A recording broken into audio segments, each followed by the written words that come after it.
Hello everyone, welcome back to garden of GS and today session Drishti IAS UPPCS test number 5 और इसमें 111 number question से start करेंगे।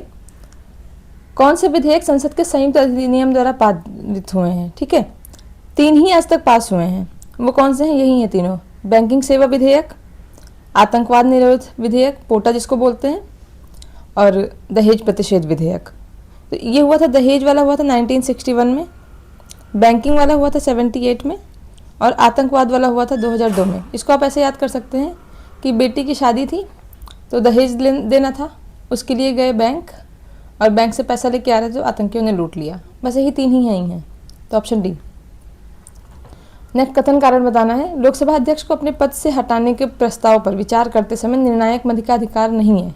हाँ ठीक है, देखिए सामान्यतः जो है वो लोकसभा अध्यक्ष क्या करता है, मान लीजिए इधर 50 लोग हैं, इधर 50 हैं, पक्ष में और विपक्ष में, यस और नो में।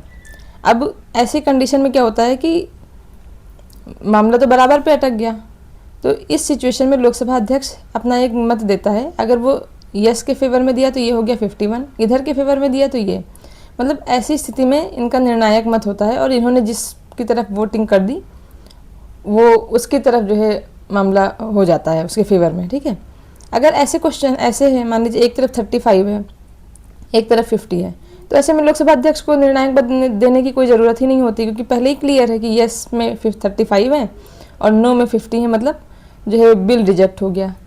ठीक है, तो इसको बोलते हैं निर्णायक मत। लेकिन जब लोकसभा अध्यक्ष को हटाने का प्रस्ताव पारित करते हैं तो ये इनमें से होते हैं, मतलब जो आम पहली जो वोटिंग होती है उसमें शामिल होते हैं, ना कि निर्णायक मत। ठीक है, तो ये ध्यान रखना, बहुत इंपॉर्टेंट पॉइंट है ये कि लोकसभा अध्यक्ष को जब हटाने की बात होती है तो निर्णायक मत नहीं देने का अधिकार उनके पास नहीं होता है। तो ऑप्शन ए ठीक है।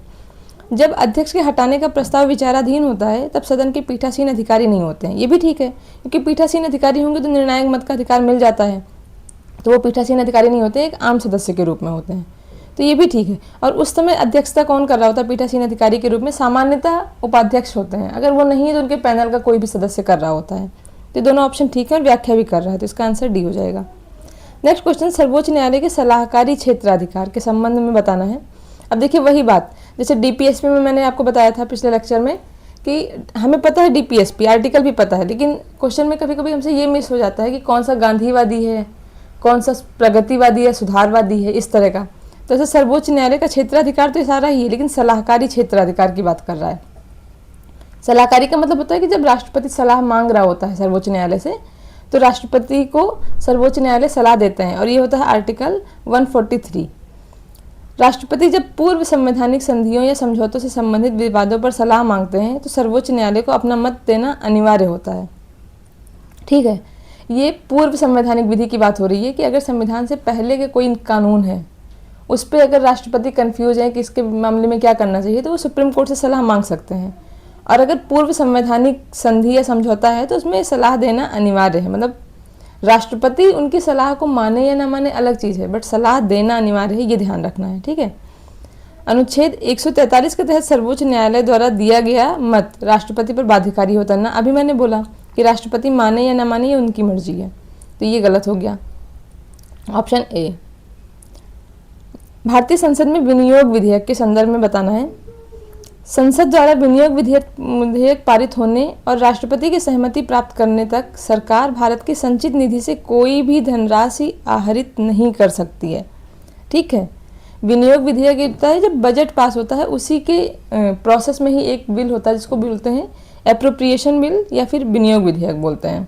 तो ये अगर ये नहीं पास हुआ है तो तब तक जो है कोई भी भारत की संचित निधि से पैसा नहीं निकाला जा सकता है, ध्यान रखना है।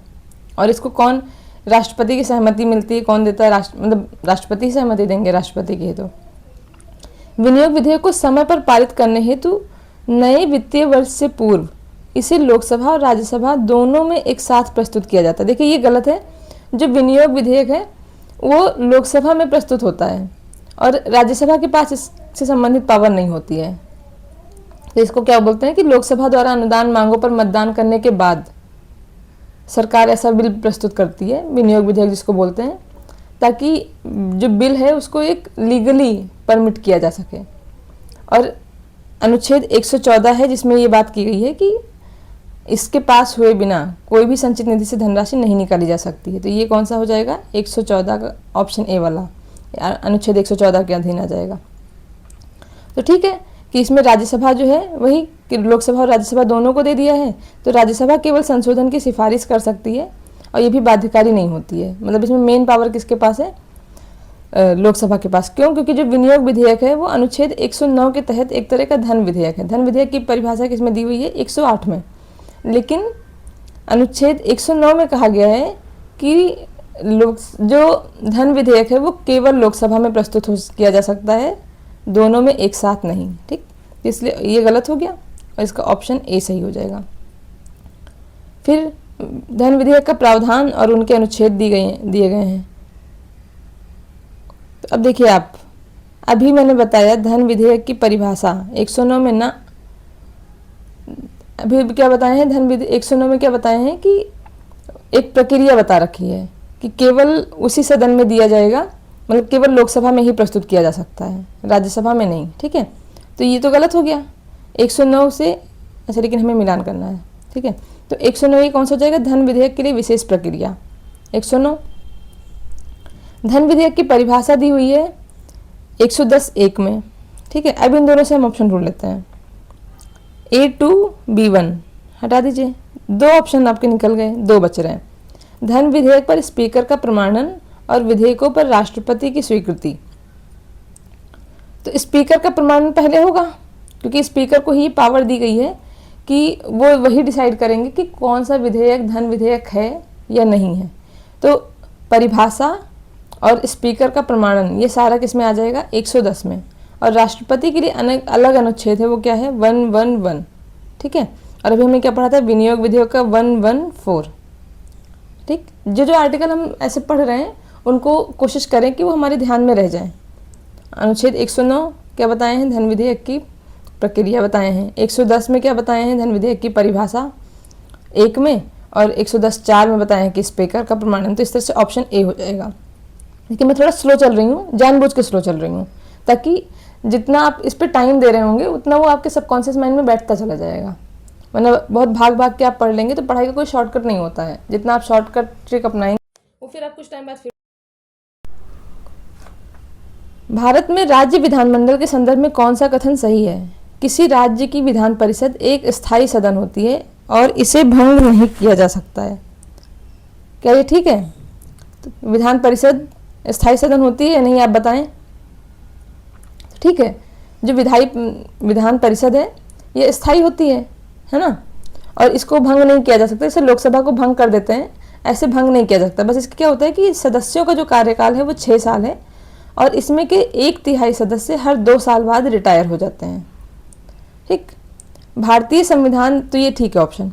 भारतीय संविधान विधानसभाओं के लिए अधिकतम तथा न्यूनतम सदस्य संख्या का प्रावधान करता है। ठीक है, ये भी करता है।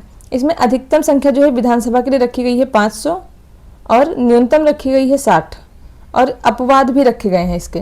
जैसे कुछ राज्य हैं जिनमें 40-40 भी हैं, नॉर्थ ईस्ट के जो राज्य हैं उनमें विधानसभाओं में संख्या कम रखी गई है सदस्यों की। ठीक है, तो दोनों ऑप्शन ठीक है, इसका आंसर सी हो जाएगा। नेक्स्ट क्वेश्चन, लोकसभा में लोकसभा के विघटन पर विधेयकों के व्यपगत के संदर्भ में। देखिए ये बहुत इंपॉर्टेंट क्वेश्चन है, बहुत ही ज़्यादा, क्योंकि इस तरह के क्वेश्चन जो हैं वो एग्जाम में जब भी आते हैं कन्फ्यूजन क्रिएट हो जाती है। अब देखिए इसमें पहला ऑप्शन क्या दिया है? राज्यसभा में लंबित किंतु लोकसभा द्वारा पारित ना किया गया विधेयक व्यपगत नहीं होता है। ठीक है, क्योंकि राज्यसभा में क्या हुआ है, अभी पेंडिंग चल रहा है, लोकसभा से इसका कोई मतलब ही नहीं रहा है। देखिए वही विधेयक लोकसभा से, जो लोकसभा के विघटन पर ख़त्म होते हैं, जो लोकसभा में ही लाए गए, लोकसभा ने पास कर दिया। मतलब एक है लोकसभा, दूसरी है राज्यसभा। अब अगर राज्यसभा में पास हो गया, अभी लोकसभा में नहीं आया है, तो ऐसा विधेयक जो है वो व्यपगत नहीं होगा। ठीक है, क्योंकि राज्यसभा ने पास किया, लोकसभा से उसका कोई मतलब ही नहीं रहा, यहाँ पेंडिंग चल रहा था तो नहीं खत्म होगा। लोकसभा में लाया गया, राज्यसभा में अभी नहीं गया है, पेंडिंग चल रहा है, लोकसभा में पास हो गया, तो ऐसा बिल खत्म हो जाएगा। ठीक है, और अगर दोनों ने पास कर दिया है तो ऐसा बिल भी ख़त्म नहीं होगा। ठीक, बस ये ध्यान रखना है। तो क्या बोल रहे हैं कि राज्यसभा में लंबित लोकसभा द्वारा पारित ना किया गया, मतलब यहाँ आया ही नहीं है, तो ये ऐसा विधेयक व्यपगत नहीं होगा। लोकसभा द्वारा पारित किंतु राज्यसभा में लंबित विधेयक व्यपगत नहीं होता है, ये गलत है। अब देखिए ये वाला, ये सेकंड कंडीशन आ गई कि लोकसभा ने पास कर दिया, राज्यसभा में पेंडिंग है, तो खत्म हो गया, क्योंकि लोकसभा ने पास किया था और वो डिसॉल्व हो गई, तो मतलब अब जब नई लोकसभा आएगी तो हो सकता है वो अलग कुछ कर दे, तो ये गलत हो गया, ये सही है। दोनों सदनों द्वारा पारित किंतु राष्ट्रपति की स्वीकृति हेतु विधेयक व्यपगत नहीं होता, ठीक है, यही वाला, दोनों ने पास कर दिया लेकिन राष्ट्रपति की स्वीकृति नहीं मिली तो भी ये खत्म नहीं होगा, तो ये भी ठीक है। तो इसका ऑप्शन क्या हो जाएगा, 1 और 3, ठीक है। मतलब इसमें कुल मिलाकर के इस क्वेश्चन में ये है कि अगर राज्यसभा ने पास कर दिया है कोई भी बिल तो वो खत्म नहीं होगा। अब चाहे वो देख लीजिए, इसमें भी यही कंडीशन है, राज्यसभा ने पास किया, लोकसभा में नहीं पास हुआ तो भी नहीं खत्म होगा, राज्यसभा ने पास किया, लोकसभा ने भी कर दिया तो भी खत्म नहीं होगा। एक ही शर्त पे ये खत्म होगा, अगर राज्यसभा ने अभी तक पास नहीं किया है, वहाँ पेंडिंग है, और लोकसभा ने पास कर दिया है, तो वो बिल खत्म हो जाते हैं, चाहे लोकसभा में पास हुआ हो चाहे लोकसभा में पेंडिंग हो। मतलब राज्यसभा ने अगर हाँ नहीं किया है, पास नहीं किया है, तो बस यही शर्त है। नेक्स्ट क्वेश्चन, भारतीय संसद में प्रभावी बहुमत के संदर्भ में बताना है। प्रभावी बहुमत से तात्पर्य सदन की कुल संख्या के 50% से अधिक से है, जिसमें रिक्तियां भी शामिल हैं। ये गलत है। देखिए कैसे, इसका एग्जाम्पल ऐसे समझते हैं, मान लीजिए 500 सदस्य हैं टोटल, अब 500 में से इनका आधा कितना होना चाहिए, 250, मतलब 50% से ज़्यादा अगर हैं तो प्रभावी बहुमत नहीं, इसको बोलते हैं साधारण बहुमत। 250 + 1 है अगर, तो ये हो गया साधारण। लेकिन मान लीजिए इसमें से 40 लोग अभी रिक्त हैं, 40 पद रिक्त हैं, एब्सेंट की बात नहीं हो रही है, रिक्ति की बात हो रही है कि हो सकता है कोई एक्सपायर हो गया या किसी ने दो निर्वाचन क्षेत्र से चुनाव लड़ा था, तो इसलिए 40 सीट अभी खाली हैं जिन पे दोबारा इलेक्शन होना है। तो टोटल कितने हो गए, 460। इसका आधा कितना हुआ, 460 का, इसका हो गया 230 + 1, ये हुआ प्रभावी बहुमत। ठीक, कि प्रभावी बहुमत से तात्पर्य सदन की कुल संख्या के 50% से अधिक है, जिसमें रिक्तियां भी शामिल हैं। इस प्रकार के, तो ये क्या हो जाएगा, गलत है, इसमें रिक्तियां शामिल नहीं हैं, ये रिक्तियों को हटाने की बात हो रही है। इस प्रकार के बहुमत की आवश्यकता लोकसभा के अध्यक्ष को पद से हटाने के लिए होती है। हाँ ये ठीक है, लोकसभा के अध्यक्ष को जब हटाया जाता है तो इसी तरीके से हटाया जाता है, और इसमें क्या होता है, इनको 14 दिन पहले की सूचना दी जाती है। तो प्रभावी बहुमत और साधारण बहुमत का आप समझ गए। साधारण बहुमत ये हो गया जिसमें टोटल सीट का 50% + 1, प्रभावी बहुमत में वैकेंट सीट को हटा देते हैं, उसके बाद 50% + 1। ठीक, तो इसका आंसर क्या हो जाएगा, एक गलत है, बी सही है, तो ऑप्शन बी। सदन के सामूहिक विशेषाधिकार के संदर्भ में बताना है। सदन अनुच्छेद 105 के अंतर्गत बाहरी व्यक्तियों को निष्कासित कर सकता है तथा गुप्त बैठकें आयोजित कर सकता है।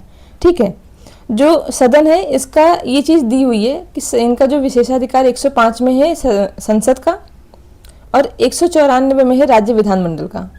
इन दोनों में ये है कि वो बाहरी व्यक्ति को बाहर कर सकते हैं अगर कोई भी ऐसी गुप्त बैठकें आयोजित हो रही हैं तो।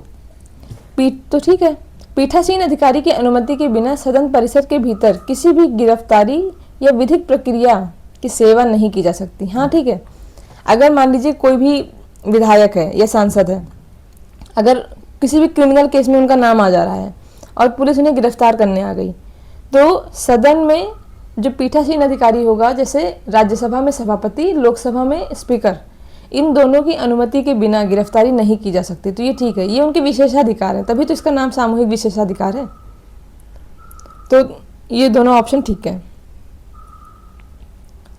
भारत में सामूहिक उत्तरदायित्व के सिद्धांत के संदर्भ में बताना है। मंत्रिपरिषद संसद के प्रति सामूहिक रूप से उत्तरदायी होती है। देखिए ये यहीं पे कंफ्यूज करा देते हैं, अर्थात वह लोकसभा तथा राज्यसभा नहीं। आप जब संसद देखते तो आपको लगता है हाँ संसद हो सकता है, लेकिन ना, वो लोकसभा के प्रति उत्तरदायी होती है, ना कि संसद के प्रति। ये गलत है, ये सही है, केवल लोकसभा के प्रति। तो ये गलत हो गया। जब लोकसभा मंत्रिपरिषद के विरुद्ध अविश्वास प्रस्ताव पारित करती है तो राज्यसभा के सदस्यों सहित सभी मंत्रियों को त्यागपत्र देना अनिवार्य है। ये ठीक है। देखिए मंत्री जो हैं वो किसी भी सदन के हो सकते हैं, लोकसभा के भी हो सकते हैं, राज्यसभा के भी हो सकते हैं। अब आप सोचेंगे कैसे, एग्जाम्पल तो देखिए इंदिरा गांधी जी प्राइम मिनिस्टर थी, मनमोहन सिंह जी थे प्राइम मिनिस्टर, ये लोग इंदिरा गांधी एक बार और मनमोहन सिंह भी, ये राज्यसभा के सदस्य थे, ना कि लोकसभा के। और राज्यसभा के सदस्य होने के बावजूद भी ये प्रधानमंत्री थे। तो मतलब ये हो गया राज्यसभा, ये हो गया लोकसभा। इन दोनों में से कुछ मंत्री जो हैं, कुछ व्यक्ति मंत्री होते हैं, तो मंत्री दोनों सदन के मिला करके होंगे, ठीक है, मिनिस्टर। लेकिन इनका उत्तरदायित्व तो किसके प्रति होगा? केवल इसके प्रति। क्यों? क्योंकि जनता द्वारा चुना गया सदन है, और ये राज्यसभा के मंत्री भी इसके प्रति उत्तरदायी होंगे और लोकसभा के तो होंगे ही होंगे। तो इससे बनी पूरी मंत्रिपरिषद, और मंत्रिपरिषद फिर लोकसभा के प्रति उत्तरदायी है, ना कि संसद के प्रति, ध्यान रखना है। तो अगर अविश्वास प्रस्ताव पारित होता है तो उसमें फिर पूरी मंत्रिपरिषद को जो है वो त्यागपत्र देना अनिवार्य होता है, ठीक है। तो ये एकदम सही ऑप्शन है, तो इसका आंसर बी हो जाएगा। लोकसभा में प्रश्नों की प्रक्रियात्मक सीमाओं के संदर्भ में बताना है।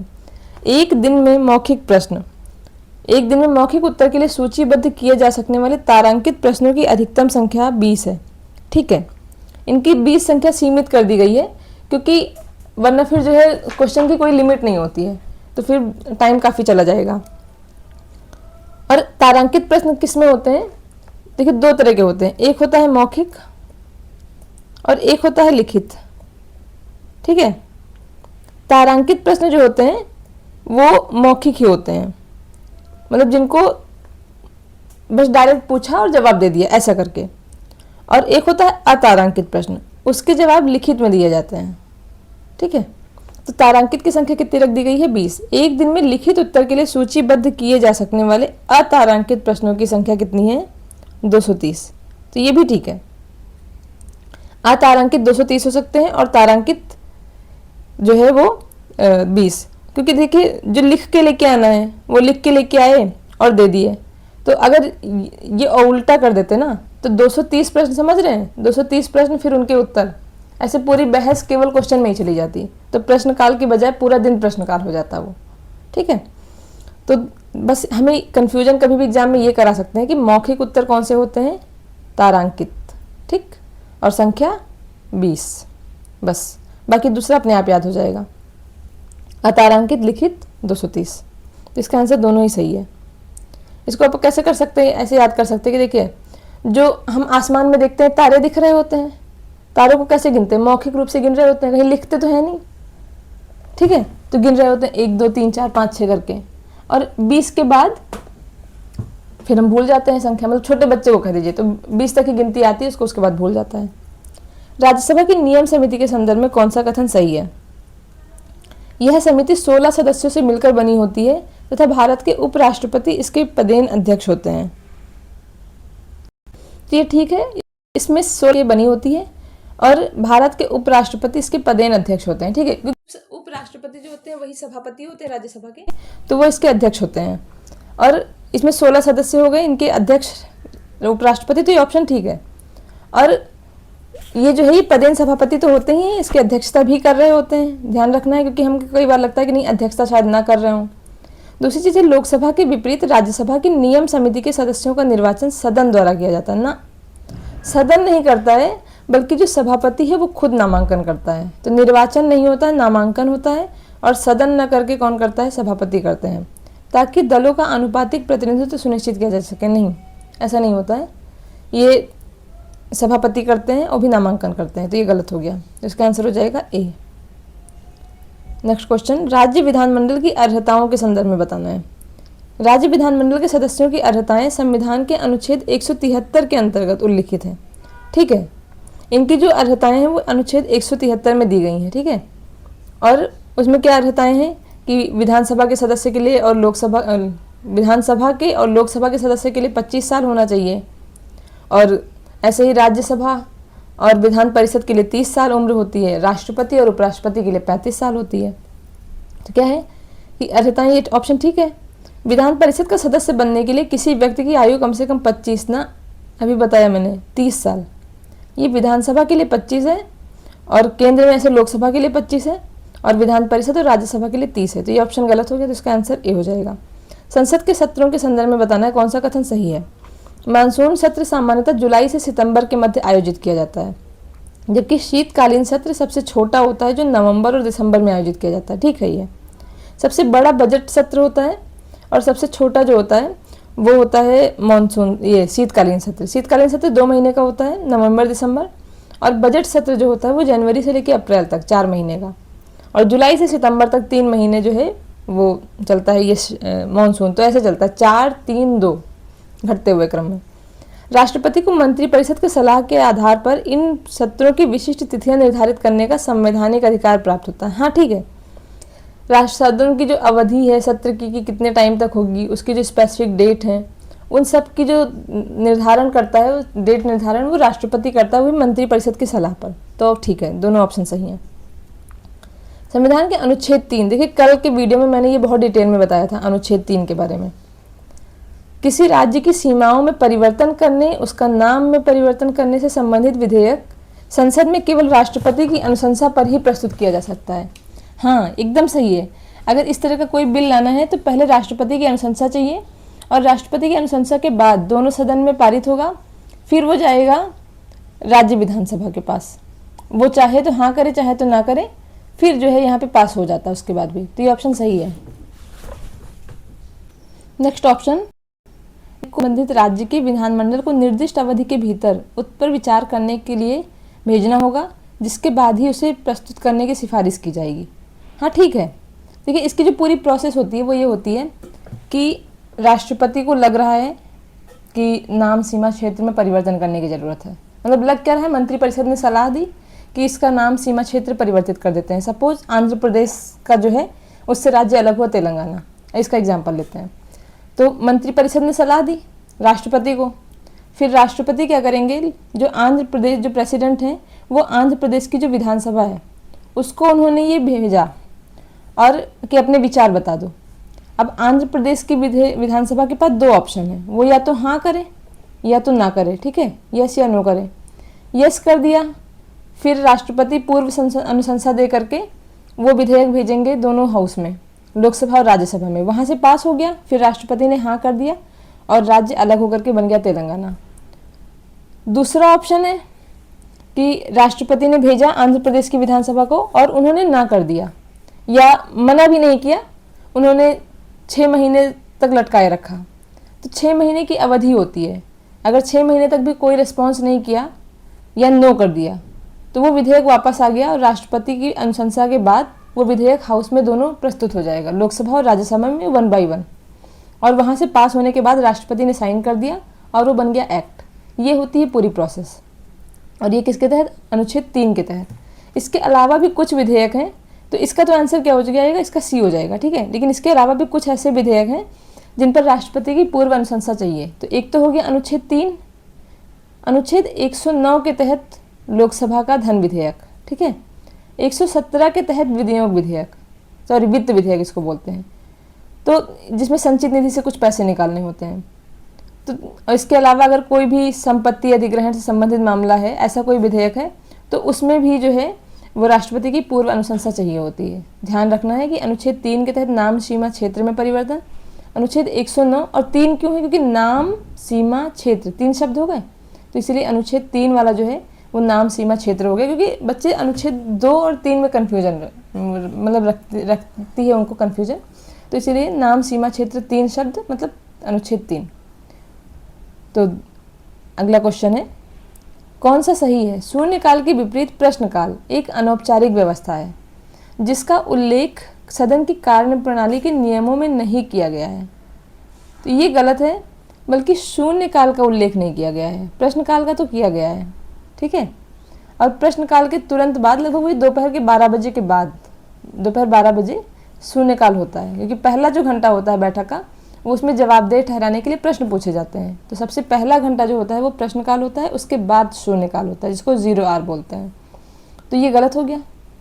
परंपरागत रूप से प्रश्नकाल के तुरंत बाद शून्यकाल शुरू होता है, दिन के नियमित कार्यसूची पर चर्चा जारी रहती है।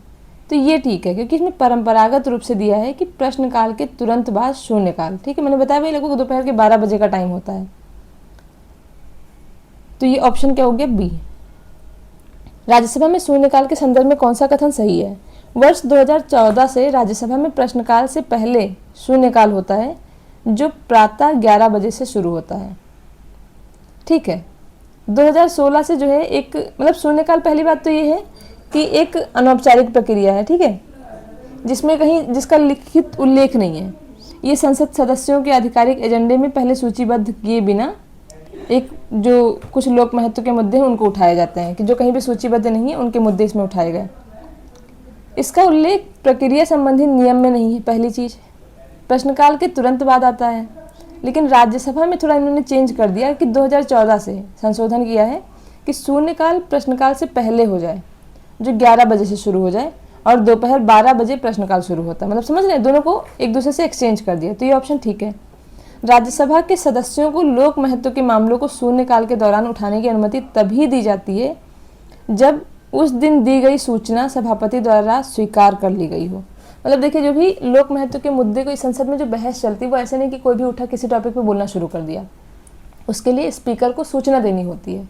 अभी जैसे मैंने तारांकित और अतारांकित प्रश्न का बताया था कि ऐसा नहीं कि कोई भी लिख के लाया आज तो ये क्वेश्चन पूछेंगे, ऐसा नहीं होता है। उसके लिए 14 दिन पहले से सूचना देनी होती है। तो इसी तरह से अगर लोक महत्व के भी कोई मुद्दे उठाने हैं तो उसमें भी सूचना देनी होती है उनको, ठीक है। तो अगर सूचना दिया और राष्ट्रपति ने स्वीकार कर लिया, या उपसभापति जो बोलते हैं, सभापति ने स्वीकार कर लिया, उपराष्ट्रपति या सभापति, ठीक है, सॉरी फॉर मिस्टेक, उपराष्ट्रपति या सभापति, उन्होंने अगर सूचना को स्वीकार कर लिया तभी जो है लोक महत्व के मुद्दे पर चर्चा करने की अनुमति दी जाएगी। तो ये भी ऑप्शन ठीक है, तो इसका आंसर सी हो जाएगा। ध्यान रखना है, उपराष्ट्रपति उनके पद का नाम है, ठीक है। और उपराष्ट्रपति जो है वो, जब उपराष्ट्रपति के पद का अपना कोई काम है नहीं, तो क्या ही बताऊं कि जब उपराष्ट्रपति रहते हैं तो ऐसा काम करते हैं ना। दूसरा है उनका सभापति, ठीक है। स्पीकर जैसे होता है लोकसभा में, ऐसे वहाँ पे राज्यसभा में सभापति होते हैं। तो उपराष्ट्रपति जो हैं वो राज्यसभा के सभापति के रूप में काम करते हैं, ठीक है। तो काम मेनली इनका यही है, लेकिन जो वेतन मिलता है इनको, ये सभापति का वेतन ना मिल करके उपराष्ट्रपति का वेतन मिलता है, ये ध्यान रखना है। तो एक बार पूछा हुआ क्वेश्चन है कि राज्यसभा के सभापति और लोकसभा के स्पीकर दोनों का वेतन समान है, तो गलत स्टेटमेंट है, क्योंकि राज्यसभा के सभापति का कोई वेतन ही नहीं है भाई। सभापति तो जो है वो पदेन है, और मेन जो है वो उनको वेतन किसका मिलता है, उपराष्ट्रपति का, ठीक है। स्थगन प्रस्ताव के संदर्भ में बताना है कौन सा सही है। कार्यपालिका की जवाबदेही सुनिश्चित करने के लिए यह प्रस्ताव लोकसभा और राज्यसभा दोनों में प्रस्तुत किया जाता है ना, लोकसभा और राज्यसभा दोनों में ये प्रस्तुत नहीं होता है। ये ध्यान रखने की लोकसभा में लाया जाता है और इसमें मेनली सरकार की निंदा की जाती है, और इसमें अगर ये तभी लाया जा सकता है जब 50 प्रस्तावक हों इसके, और वो जाकर के स्पीकर से अनुमति ले लिए हों। उस अनुमति के बाद में फिर चर्चा होती है सदन में, मतलब लोकसभा में, और उस चर्चा के बाद वोटिंग होती है। अगर वोटिंग में पास हो गया, मतलब सरकार के विपक्ष में अगर वोटिंग ज़्यादा हो गई, तो ऐसे मामलों में इस्तीफा देने की बाध्यता नहीं होती है, ठीक है। ये भी क्वेश्चन आ चुका है कि क्या ऐसे मामलों में इस्तीफा दिया जाता है स्थगन प्रस्ताव में, ना, इस्तीफा नहीं दिया जाता है, लेकिन एक तब भी उनकी गुडविल तो खराब होती ही है, और ये असाधारण उपाय माना जाता है, ऐसे नहीं कि कभी भी लाया जा सके, बस ये कि इसमें सरकार को जवाबदेह ठहराया जाता है। स्थगन प्रस्ताव पर चर्चा की न्यूनतम अवधि 2.5 घंटे होनी चाहिए। हाँ ठीक है, इसके लिए है नियमों के अनुसार इसकी जो है वो 2.5 घंटे की अवधि, लेकिन ध्यान रखना है राज्यसभा में नहीं आता है, और दूसरी चीज़ इसमें इस्तीफा देना अनिवार्य नहीं होता है। तो ये ऑप्शन क्या हो गया, बी। नेक्स्ट क्वेश्चन, लोकसभा में अविश्वास प्रस्ताव के संदर्भ में कौन सा कथन सही है। अध्यक्ष को प्रस्ताव पर चर्चा करने के लिए तिथि और समय निर्धारित करने का अधिकार है, ठीक है।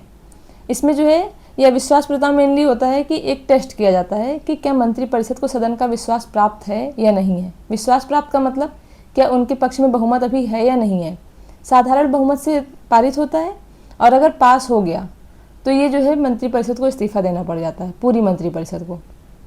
और विश्वास मत जो है वो सरकार प्रस्तुत करती है, कि ये बताते हैं कि अभी क्या स्थिरता है, राजनीति क्या अस्थिरता है, लेकिन जो अविश्वास प्रस्ताव है ये हमेशा विपक्ष लेकर के आता है। 1952 में पहली लोकसभा की स्थापना के बाद से संसद में 28 अविश्वास प्रस्ताव और 11 विश्वास प्रस्ताव पर चर्चा हुई है अभी तक।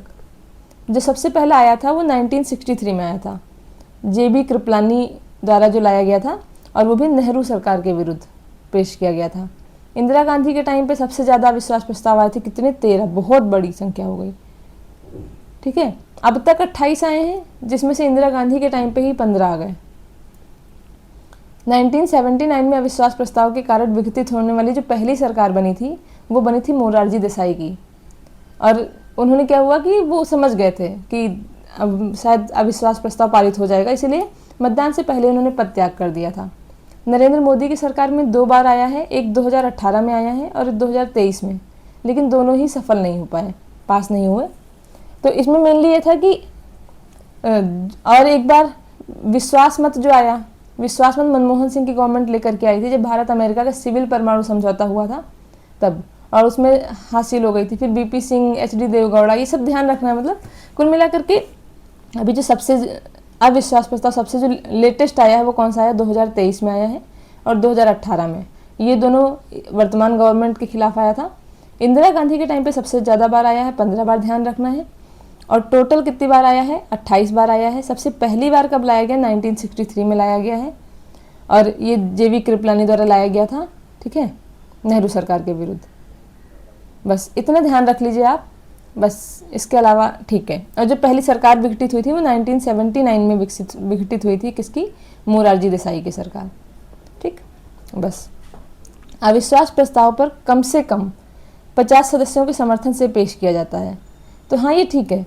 जो अविश्वास प्रस्ताव है, जैसे स्थगन प्रस्ताव था कि उसमें जो है 50 सदस्यों का अनुमोदन चाहिए, ऐसे इसमें भी 50 सदस्यों का अनुमोदन चाहिए, ठीक है। ये तो इसका आंसर क्या हो जाएगा, सी।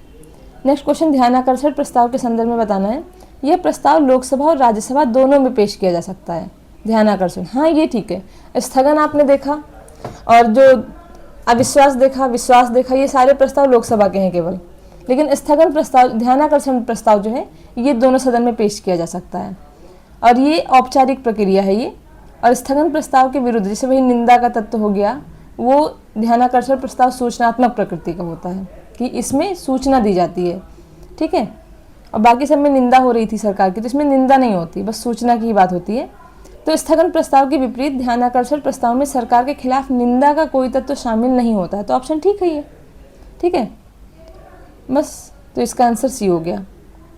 राज्यपाल के संदर्भ में बताना है। राज्यपाल की नियुक्ति राष्ट्रपति द्वारा अपने हस्ताक्षर और मुद्रा सहित अधिपत्र द्वारा की जाती है। क्या ये ठीक है? राज्यपाल की नियुक्ति कौन करता है? राष्ट्रपति, ठीक है। और वो जब वही करते हैं तो हस्ताक्षर और मुद्रा सहित अधिपत्र तो रहेगा ही। संविधान में यह प्रावधान है कि राज्यपाल के रूप में नियुक्त होने वाला व्यक्ति उस संबद्ध राज्य का निवासी होना चाहिए ना, ये चीज़ नहीं है, ऐसा कोई भी प्रावधान नहीं है, तो ये ऑप्शन गलत हो गया। एक सेकंड, थोड़ा सा एरर हो गया है। हाँ, तो ये ठीक है कि ये जो है ये मतलब ये ऑप्शन गलत है, ठीक है। उस राज्य का निवासी होना अनिवार्य नहीं है, ठीक, अनिवार्य नहीं है। एक ही व्यक्ति को एक साथ 2 या 2 से अधिक राज्यों का राज्यपाल नियुक्त किया जा सकता है, ठीक है। ये 7th अमेंडमेंट, कल भी मैंने बताया था, 7th अमेंडमेंट 1956 में ये प्रोविजन है कि 2 या 2 से अधिक राज्यों का राज्यपाल हो सकता है, एक ही राज्यपाल, और 2 या 2 से अधिक राज्यों का एक हाई कोर्ट हो सकता है।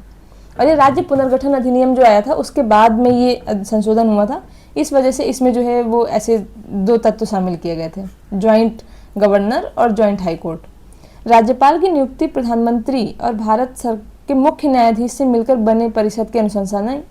राज्यपाल की नियुक्ति कौन करता है? सीधे राष्ट्रपति करते हैं मंत्री परिषद की सलाह पर, तो इसका ऑप्शन ए हो जाएगा। नेक्स्ट क्वेश्चन है, राज्यपाल का विधायी शक्तियों के संदर्भ में कौन सा कथन सही है? अनुच्छेद 173 के अनुसार राज्य विधानमंडल को आहूत या उसका सत्रावसान कर सकता है तथा राज्य विधानमंडल को विघटित कर सकता है।